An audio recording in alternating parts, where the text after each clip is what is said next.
మండల పరిధిలోని పోతిరెడ్డిపాలెం వద్ద పెన్నా నది పరివాహక ప్రాంతంలో సోమశిల నుండి వస్తున్న వరద నీటి ప్రవాహాన్ని తహసీల్దార్ సుబ్బయ్య పరిశీలించారు.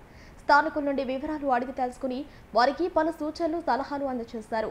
ఈ సందర్భంగా తహసీల్దార్ సుబ్బయ్య మాట్లాడుతూ సోమశిల నుండి పెన్నా నదికి సుమారు 30 నుండి 35,000 క్యూసెక్కుల నీరు విడుదల చేయడం జరిగిందని, ఈ సందర్భంగా పెన్నా నది వరద నీటి ప్రవాహాన్ని పరిశీలించడం జరిగిందన్నారు.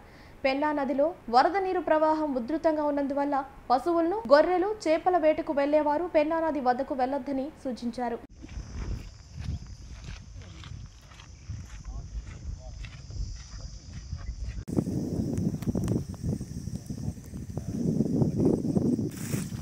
ఎక్కడెక్కడ ఉన్నాయి ఇలా లోపల పోయేది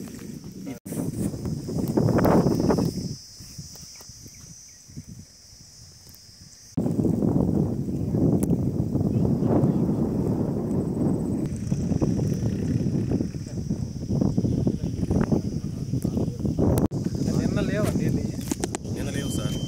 అక్కడ దాకా లేవు పోయి ఉంటారు కదా, రాత్రి వచ్చే నీళ్ళు. అవును సార్. ఎట్లా వస్తారు ఇలా